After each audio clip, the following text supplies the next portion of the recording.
স্ট্রোকের পর কি মানসিক সমস্যা আসে? শর্ট টার্মে কিছু আসে, কিছু লং টার্মে আসে। অনেক সময় ভুলে যাওয়া রোগ আসে, অনেক সময় মন খারাপের রোগ আসে, টেনশনের রোগ, হ্যাঁ টেনশনের রোগও আসে, কিছু ভুল বকার রোগও আসতে পারে। অনেক সময় ডিলিউশন হ্যালুসিনেশনও ডেভেলপ করে। আর স্বামী স্ত্রী সন্দেহ কি স্ট্রোকের পরে আসতে পারে?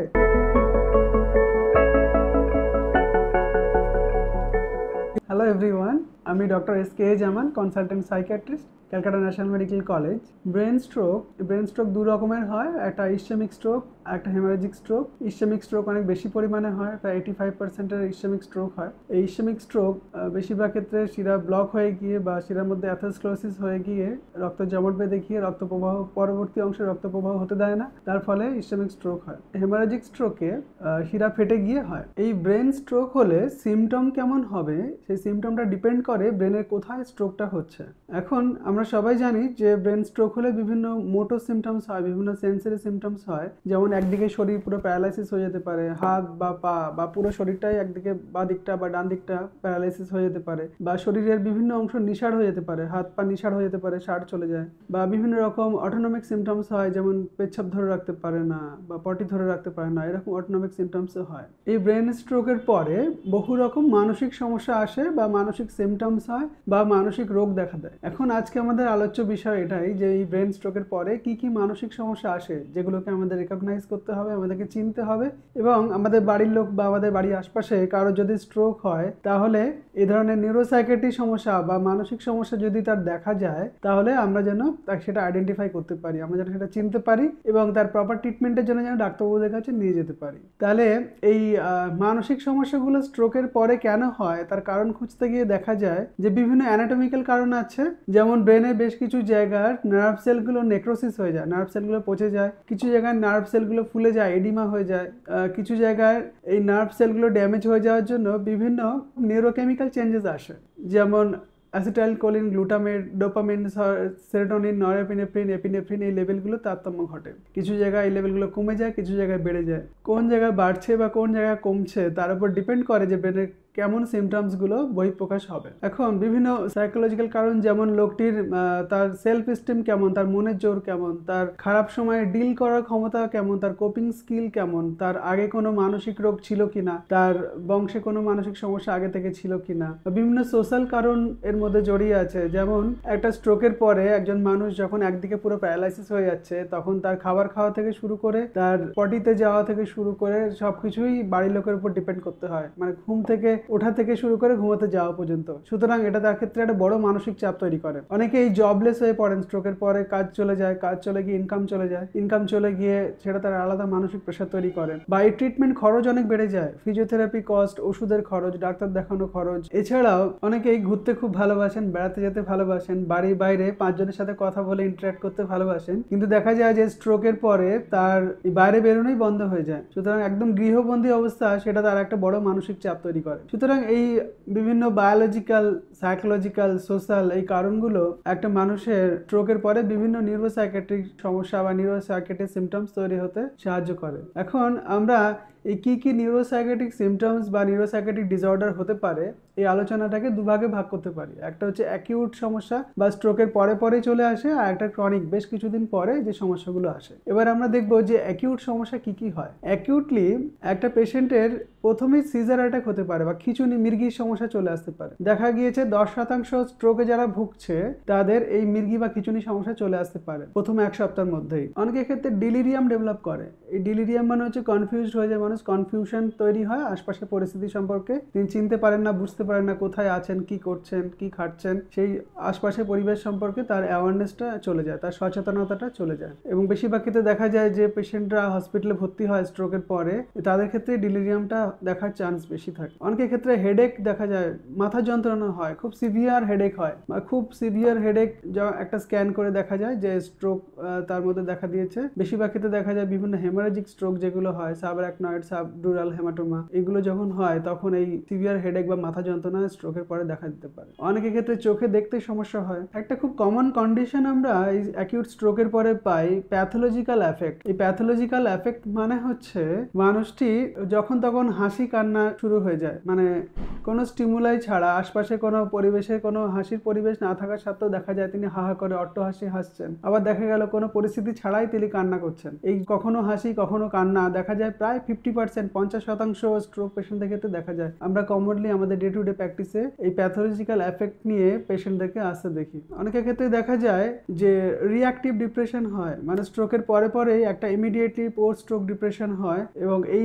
ডিপ্রেশন প্রায় 20 থেকে 30% মানুষের এই রিঅ্যাক্টিভ ডিপ্রেশন হতে পারে। স্ট্রোকের পরে দেখা যায় তার মধ্যে হঠাৎ করে একটা হোপলেস সিচুয়েশন চলে আসে, তিনি নিজেকে হেল্পলেস ভাবেন, নিজেকে অসহায় ভাবেন, মনে হয় আমার জীবনে আশা নেই, জীবন শেষ হয়ে আসছে। তার মন মেজাজ সবসময় খারাপ থাকে, তিনি খিটখিটে হয়ে যান, তার আশপাশের পরিবেশ সম্পর্কে কিছুই ভালো লাগে না, কিছুই করতে ইচ্ছে করে না, তার ঘুমের সমস্যা দেখা যায়, তার মনে হয় তার জীবনটা একদম শেষ হয়ে আসছে, বা তার সাইকোমোটর ডিটারডেশন দেখা যায়, তার শরীর একদম দুর্বল হয়ে যায়, তার কাজ করার ইচ্ছা একদম চলে যায়। সুতরাং এই অনেকের ক্ষেত্রে দেখা যায় যে ভুলে যাওয়ার সমস্যা আসে এই ডিপ্রেশনের জন্য, অনেকের ক্ষেত্রে দেখা যায় যে আত্মহত্যা চিন্তা চলে আসে এই ডিপ্রেশনের জন্য। সুতরাং রিঅ্যাক্টিভ ডিপ্রেশন এটা হতে পারে।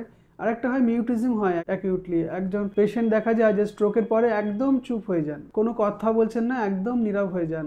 এই অ্যাকিউটলি স্ট্রোকের পরে এরকম সমস্যা আসতে পারে। সুতরাং আমরা দেখলাম যে অ্যাকিউট একটা স্ট্রোকের পরে যে নিউরোসাইকিয়াট্রিক সমস্যাগুলো হয়, যেমন সিজার ডিসঅর্ডার তাহলে হতে পারে, একটা ডিলিরিয়াম হতে পারে, একটা প্যাথোলজিক্যাল এফেক্ট হতে পারে, মিউটিজম হতে পারে, একটা রিঅ্যাক্টিভ ডিপ্রেশন হতে পারে, একটা সিভিয়ার হেডেক হতে পারে। সুতরাং এই সমস্যাগুলো একটা পেশেন্টের, এই নিউরোসাইকোলজিক্যাল সমস্যাগুলো বা নিউরোসাইকিয়াট্রিক সমস্যাগুলো একটা পেশেন্টের অ্যাকিউটলি একটা স্ট্রোকের পরে আসতে পারে। সুতরাং আমরা দেখলাম যে এই 6 রকম অ্যাকিউট সমস্যা স্ট্রোকের পরে হতে পারে।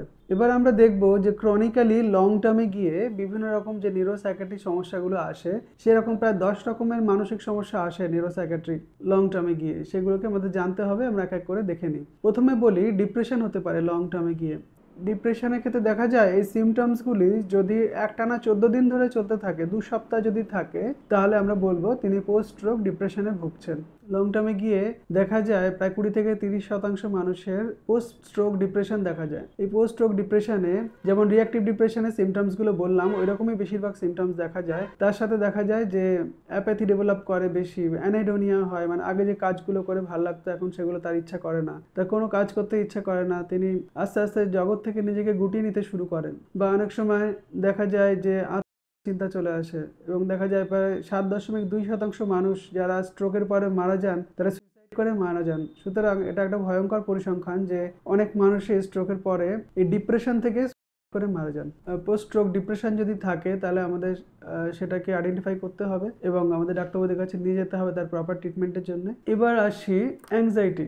দেখা যায় রাইট সাইডেড ব্রেন লিশন যদি হয়, ডান দিকে যদি স্ট্রোক হয়, তখন তার অ্যাংজাইটির চান্স অনেক বেড়ে যায়। আবার যদি বাঁ দিকে স্ট্রোক হয় তখন তার ডিপ্রেশনের চান্স বেড়ে যায়। এই অ্যাংজাইটির মধ্যে বা এই মানসিক অস্থিরতা দেখা যায় জেনারেলাইজ অ্যাংজাইটি ডিসঅর্ডার বা প্যানিক ডিসঅর্ডার, এই দুটোই স্ট্রোকের পরে খুব কমন। স্ট্রোকের পরে সব কিছু নিয়ে টেনশন করতে থাকেন, সব কিছু নিয়ে তার একটা ওয়ারি থাকে, তিনি বুঝতে পারেন না, সব কিছুতেই তার একটা টেনশন চলে আসে, যে কোনো কাজ করতে গিয়েই টেনশন, তার কনফিডেন্স একদম কমে যায়, তার বিভিন্ন শারীরিক সিমটমস চলে আসে, বুক ধরপড় করা, গা হাত পা কাঁপা, ভয় ভয় লাগা, এরকম বিভিন্ন শারীরিক সিমটমস চলে আসে, বা হাতের তালু পায়ের তলা ঘেমে যাওয়া, বা বিভিন্ন জায়গায় মাসেল স্প্যাজম বা মাসেল ক্র্যাম্প হয় এই অ্যাংজাইটির জন্য স্ট্রোকের পর। এবার আমরা দেখি যে ম্যানিয়া ডেভেলপ করতে পারে, একটু রেয়ার হলেও যদি লিম্বিক সিস্টেমে রাইট সাইডের রাইট অ্যান্টেরিয়ার লিম্বিক সিস্টেমে যদি স্ট্রোক হয় তাহলে ম্যানিয়া ডেভেলপ করতে পারে। এই ম্যানিয়া মানে ডিপ্রেশনের উল্টো, হতাশার অপোজিট, মানে এই সময় মন খুব ফুরফুরে হয়ে যায়, প্রচুর মানুষ কথা বলেন, যেচে যেচে কথা বলেন, মানুষের সাথে ডেকে ডেকে কথা বলেন,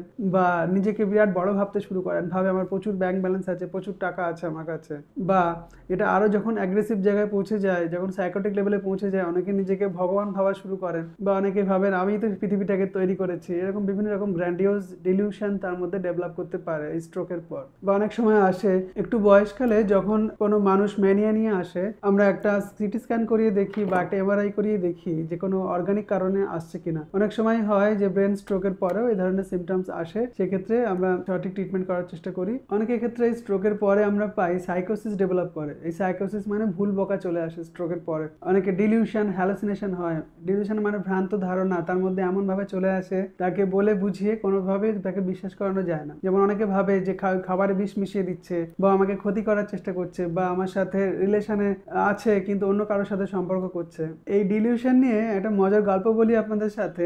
একবার ৭৬ বছর বয়সী একজন বয়স্ক ভদ্রলোককে দেখাতে নিয়েছেন বাড়ির লোক যে তিনি তার ওয়াইফকে, যার বয়স ৬৫ বছর, তার উপরে সন্দেহ করছেন যে তিনি তার নাতির যে টিউশন টিচার তার সাথে প্রেমে পড়েছেন এবং তার সাথেই সম্পর্ক করার চেষ্টা করছেন। এবং তার এই সন্দেহটা ওই ব্যক্তিকে যখন বলা হচ্ছে যে না, এটা তার ভ্রান্ত ধারণা, তিনি কিছুতেই বিশ্বাস করছেন না। হ্যাঁ, এরকম সমস্যা আসতে পারে। ৭৬ বছর বয়সে একজন মানুষের মনে হচ্ছে তার ওয়াইফ অন্য কারোর সাথে সম্পর্ক করছে, তো এটাকে ডিলিউশনাল ইনফিডিলিটি বলে। তখন আমরা ওনাকে একটা মাথা স্ক্যান করালাম, একটা এমআরআই করার পরে দেখা গেল তার একটা ইসচেমিক স্ট্রোক ধরা পড়েছে। সুতরাং স্ট্রোকের পরে এরকম সাইকোসিস মানুষের মধ্যে ডেভেলপ করতে পারে। সেক্ষেত্রে স্ট্রোকের ম্যানেজমেন্ট এবং একটু সাইকোসিসের ম্যানেজমেন্ট করলে তিনি আবার সুস্থ হয়ে গেলেন। সুতরাং এবং পরে তিনি ওটা নিয়ে আবার অনেক হাসাহাসি করেছেন। যখন তিনি দেখাতে এসেছেন, আমরা মজা করেছিলাম ওনার সাথে যে আপনার এরকম এরকম সিমটমস ডেভেলপ করেছিল।